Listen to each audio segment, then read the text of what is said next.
Oi pessoal, vamos a mais um vídeo numérico e vamos falar sobre arredondamento. Para falar sobre arredondamento, vamos dar uma rápida revisada sobre o epsilon de máquina e a gente vai ver os dois tipos de arredondamento mais usados, que é por truncamento e por proximidade. Então,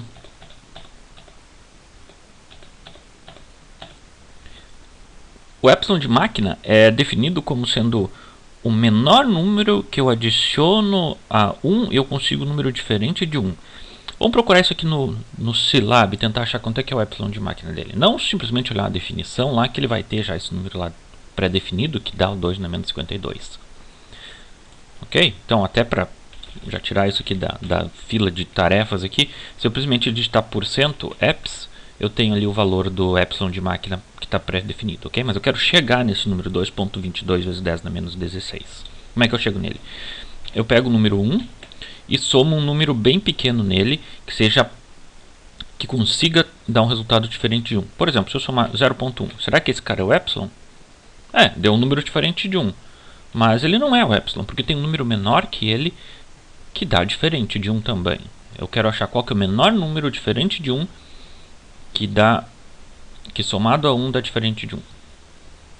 Qual é o menor número diferente de 0, ok? Então eu começo a somar potências, ok? Tento 2 na menos... Vamos chegar um pouquinho mais perto aqui, 2 na menos 50. Se eu chamo 1 mais 2 na menos... eu vou começar com 2 na menos 30 aqui.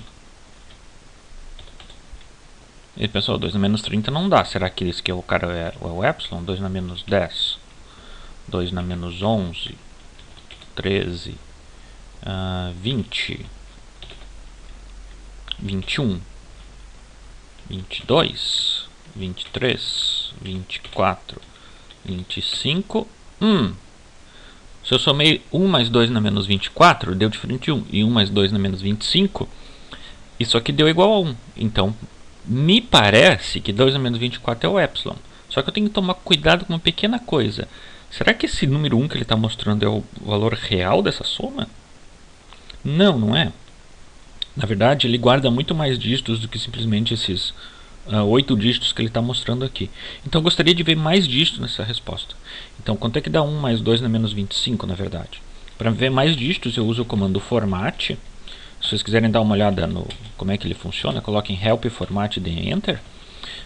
Mas eu vou pegar o número máximo de dígitos que ele aceita aqui, que é format 25. Isso aqui vai dar um total de o maior número possível que ele consegue mostrar para mim.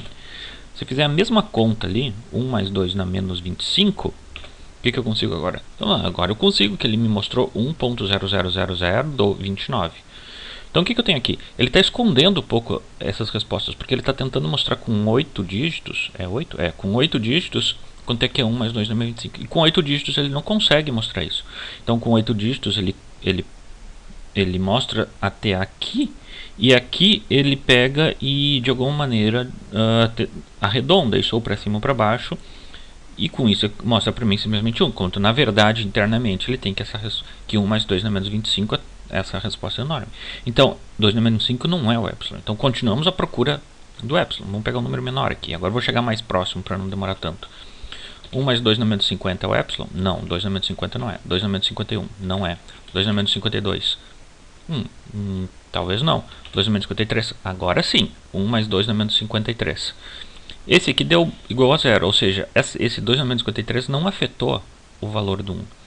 Por quê? Porque ele está fora, ele está somando um valor de 1 sobre 2 na 53 no último dígito atrás dos 52 dígitos que eu uso para cortar.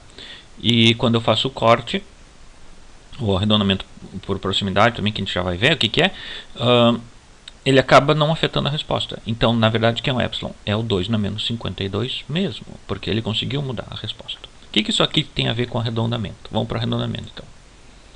Aqui, e vamos para o arredondamento. No arredondamento, eu tenho que colocar um número no computador, né? Tem duas possibilidades que são as mais usadas. Já vi que o exemplo vai ficar mais claro. Eu tenho normalmente uma sequência infinita de dígitos que eu preciso para representar o número, só que quando eu coloco no computador eu tenho que usar só um número finito. A maneira mais simples que eu tenho para fazer é fazer o arredondamento por que a gente chama por truncamento, que é por corte. Por que truncamento? Porque eu peguei essa sequência infinita de dígitos aqui em cima e cortei ela num pedaço. Simplesmente cortei e descartei os que tem depois. Então esse é o arredondamento por corte. E o outro que a gente até acaba usando mais no dia a dia é o arredondamento por proximidade. O que é o arredondamento por proximidade? Eu deveria cortar aqui, né? Então o que eu faço na hora de cortar aqui? Eu olho o que é o próximo dígito depois do corte. Se ele tiver um número acima de 5 aqui, por exemplo, tiver um 7, eu arredondo esse número para cima. Se ele tiver um número que é igual a menor que 5 aqui, um 49, por exemplo, um 4, né, que começa com 49, aí eu acabo arredondando para baixo. Ou seja, eu simplesmente corto daí. Então é isso que está dizendo aqui. Se o último dígito, aquele que está depois da posição de corte, for menor que 5, eu mantenho simplesmente por corte. Se não, eu somo 1 lá naquele último dígito. Então tem que ver se isso aqui não vai acabar mudando todos os dígitos que estão aqui, para arredondar ele para cima, né? Vamos ver um exemplo disso aqui no Scilab. Então no Scilab aqui, se eu pegar... Vamos ver esse exemplo aqui de um quadro da sala de aula. Se eu pegar o número 19.3, se eu converter ele para binário, dá isto aqui. Se eu colocar em notação normalizada, dá 1.011, essa sequência aqui, infinita de dígitos. Só que quando eu colocar esse número aqui na sequência infinita de dígitos, que está aqui, ó, é o x, é 1.001101 e começa 001, 001, 001. Se eu contar isso aqui com uns 52 bits que eu tenho aqui, eu vou ter que cortar em algum momento. Na hora que eu cortar, eu vou ter que descartar esses números. Então, eu não consigo representar o x no computador, mas eu tenho que escolher. Será que eu uso simplesmente corto e fico com a sequência terminando em 1100, ou pego o número mais próximo que está acima? Então, x1 é simplesmente o arredondamento por corte, é o número que está simplesmente abaixo aqui, ou à esquerda, se os números crescem para a direita.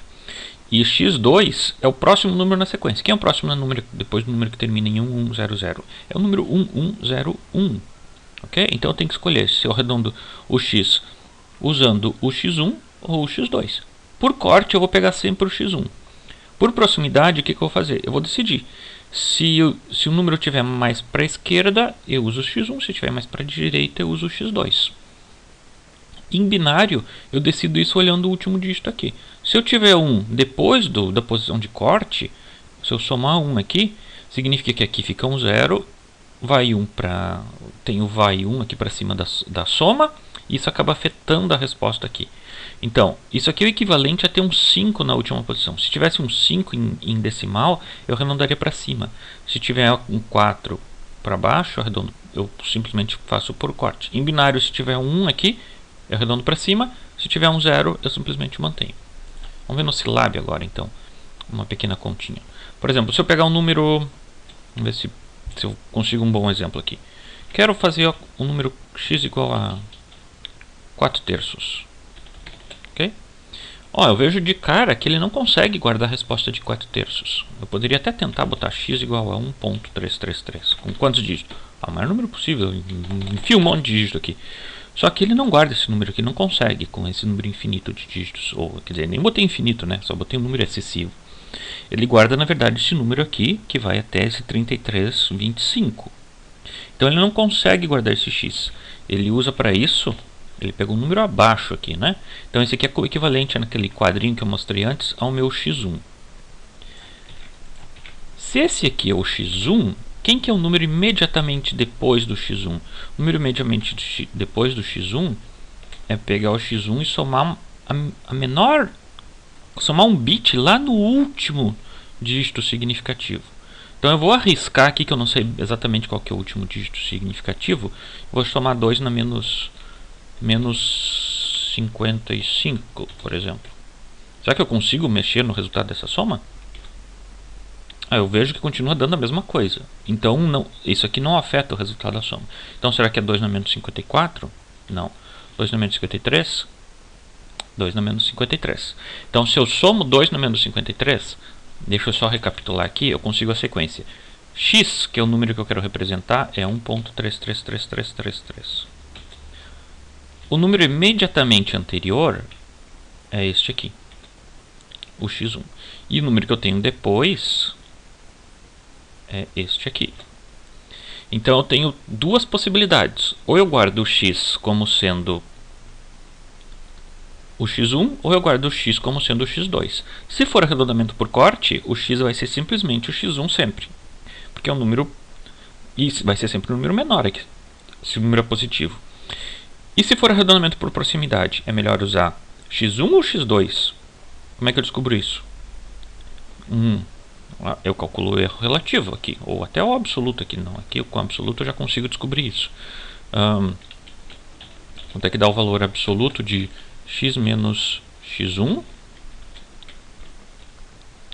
E na verdade aqui eu não consigo nem fazer a conta, né? Porque na verdade o x, eu não consigo guardar o x aqui para fazer a conta. Então aqui eu tenho que fazer meio manualmente mesmo. Ó. Tem que ver que os números que eu tenho aqui são 33, 33 menos 25, 33 menos 25, que dá próximo 8 unidades lá naquela última casa. E de 48 para 25... está próximo 23 unidades. Ou seja, está muito mais próximo nesse exemplo. X está muito mais próximo de x1 do que de x2. Por isso que aqui, na hora de guardar esse número enorme com infinitos 3, o Scilab acabou guardando o x como o próprio x1. Ok? Não o x2. E era isso.